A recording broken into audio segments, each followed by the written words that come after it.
दोस्तों, हर समस्या का हल निकलेगा, आज नहीं तो कल निकलेगा। जमी बंजर हुई तो क्या हुआ, वहाँ से भी जल निकलेगा। नमस्कार दोस्तों, मैं हूँ आपका दोस्त लोकेश साहू और आप देख रहे हैं लोकेश छत्तीसगढ़िया यूट्यूब चैनल। दोस्तों, आज के वीडियो में मैं फिर से बात करूँगा छत्तीसगढ़ शिक्षक भर्ती की। साथियों, इस वक्त शिक्षक भर्ती में बड़ा मुद्दा है अश्वनी रात्रे कोर्ट केस, लेकिन उससे भी बड़ा मुद्दा है शिक्षक भर्ती की वैधता। बोले तो वैलिडिटी को बढ़ाना सख्त जरूरी है, और ये क्यों जरूरी है और वैधता कैसे बढ़ सकता है, इन सब को इस वीडियो के अंदर बताने वाला हूँ। इसीलिए दोस्तों, वीडियो को अंत तक जरूर देखें। साथियों, मैं इस मुद्दे को आपको विस्तार से समझाने के लिए एक एक करके स्टेप बाय स्टेप बताना चाहता हूँ, ताकि पूरा मामला आपको अच्छे से समझ आ सके।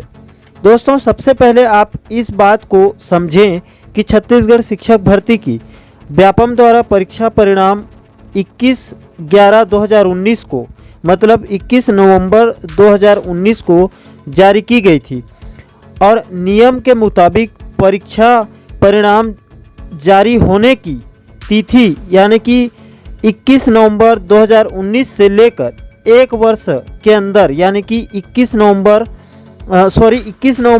2019 से लेकर एक वर्ष के अंदर, यानी कि 21 नवंबर 2020 तक भर्ती हो जानी थी।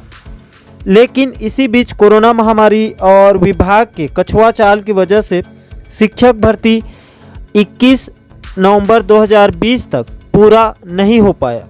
उसके बाद सरकार ने 1 सितंबर 2020 को एक आदेश जारी करके शिक्षक भर्ती की वैधता को एक वर्ष और, यानी कि 21/11/2021 तक बढ़ा दिया।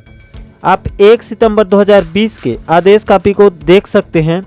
यहाँ पर कहा गया है कि व्यापम से प्राप्त परीक्षाफल सूची परीक्षाफल जारी होने के दिनांक से एक वर्ष तक वैध होगी।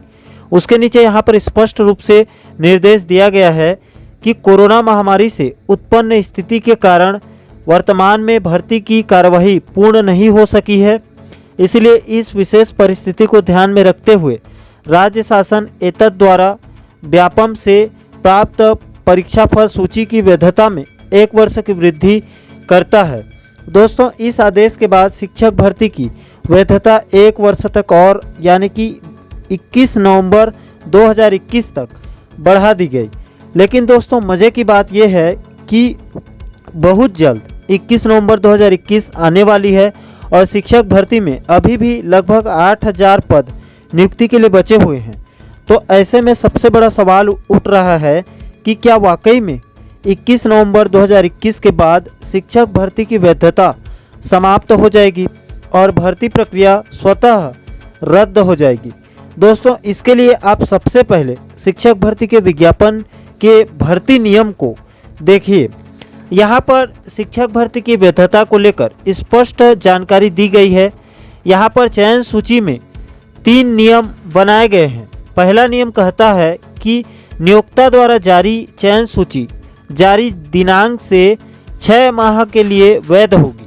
मतलब चयन सूची जब जारी की जाएगी उसी दिन से वो 6 माह के लिए वैध होगा। दूसरा नियम कहता है कि प्रतीक्षा सूची की वैधता चयन सूची जारी होने के दिनांक से 9 माह की होगी।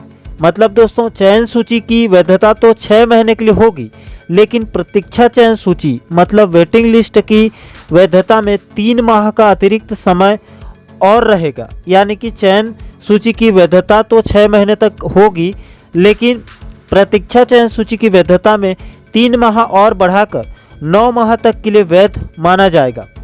अब दोस्तों, तीसरा नियम ये कहता है, और ये सबसे महत्वपूर्ण है, इसमें कहा गया है कि व्यापम से प्राप्त परीक्षाफल सूची परीक्षाफल जारी होने के दिनांक से एक वर्ष तक वैध होगी।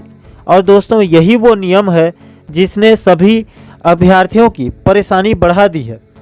और दोस्तों, इस नियम के मुताबिक अगर शिक्षक भर्ती 21 नवंबर 2021 तक पूरा नहीं हुई तो भर्ती रद्द भी हो सकती है। अब दोस्तों, आप बोलोगे कि इस समस्या का कोई तो समाधान होगा। तो दोस्तों, आपको जानकर खुशी होगी कि इस समस्या के एक नहीं बल्कि दो समाधान हैं। जी हाँ दोस्तों, शिक्षक भर्ती की वैधता को आगे बढ़ाने के दो मजबूत तरीके हैं और मैं आपको आगे इन्हीं दोनों तरीकों को सटीक तरीके से समझाने वाला हूँ। आप ध्यान से समझने की कोशिश करिएगा। दोस्तों, शिक्षक भर्ती की वैधता को बढ़ाने का पहला रास्ता है कि सरकार फिर से एक बार और शिक्षक भर्ती की वैधता 1 साल और यानी कि नवंबर 2022 तक बढ़ाकर सभी अभ्यर्थियों को राहत दे सकती है। और अंदर खाने में सुगबुगाहट चल रही है कि सरकार 25 अक्टूबर को महाआंदोलन में शिक्षक भर्ती की वैधता को नवंबर 2022 तक बढ़ाने का बड़ा ऐलान कर सकती है।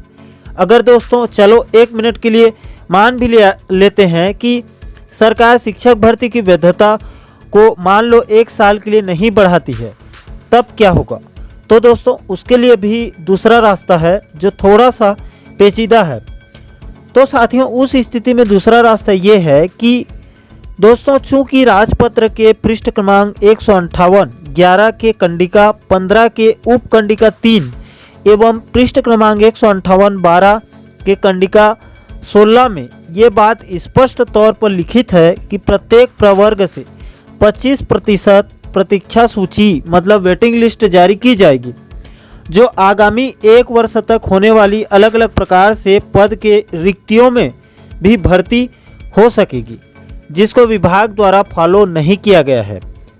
और आप देखेंगे तो विज्ञापन में स्पष्ट उल्लेख है कि ऐसे प्रतीक्षा सूची की वैधता अंतिम चयन सूची जारी होने के 9 माह तक वैध होगी। लेकिन दोस्तों आपको ज्ञात होगा कि अंतिम चयन सूची के साथ कोई प्रतीक्षा सूची जारी नहीं की गई है, इसीलिए ये स्पष्ट तौर पर राजपत्र का उल्लंघन है। इसीलिए दोस्तों एक हिसाब से देखा जाए तो शिक्षक भर्ती की वैधता समाप्त होने का सवाल ही नहीं उठता है। इसलिए दोस्तों अगर विभाग वैधता को नहीं बढ़ाता है तो इन सभी तथ्यों को आवेदन में जोड़कर विभाग को ज्ञापन सौंपकर 1 सप्ताह में इस पर कार्य करने के लिए उस पर दबाव बनाया जा सकता है। अगर विभाग फिर भी अपनी मनमानी चलाता है तो अंत में विभाग के पावती और राजपत्र के साथ साथ विज्ञापन को आधार बनाकर कोर्ट में याचिका लगा दिया जाए तो आप यकीन मानिए इन सारे दस्तावेजों के दम पर शिक्षक भर्ती की वैधता को खत्म होने से बचाया जा सकता है, उसकी वैधता को बढ़ाया जा सकता है।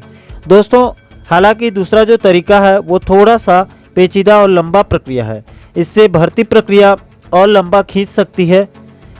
वो कहते हैं ना कि दोस्तों कि अगर घी सीधी उंगली से ना निकले तो उंगली टेढ़ी भी करनी पड़ती है। दोस्तों उम्मीद करता हूं कि आप आज के वीडियो को सटीक तरीके से समझ गए होंगे। साथियों आज के वीडियो से सभी अभ्यर्थियों को थोड़ी राहत जरूर मिलेगी। दोस्तों आज के वीडियो पे आपकी क्या राय है मुझे कमेंट सेक्शन में ज़रूर बताएं। और साथियों छत्तीसगढ़ शिक्षक भर्ती की आने वाली सभी खबरों को बारीकी से जानने के लिए चैनल को सब्सक्राइब जरूर करें। दोस्तों आज के वीडियो में इतना ही। जय हिंद, जय छत्तीसगढ़।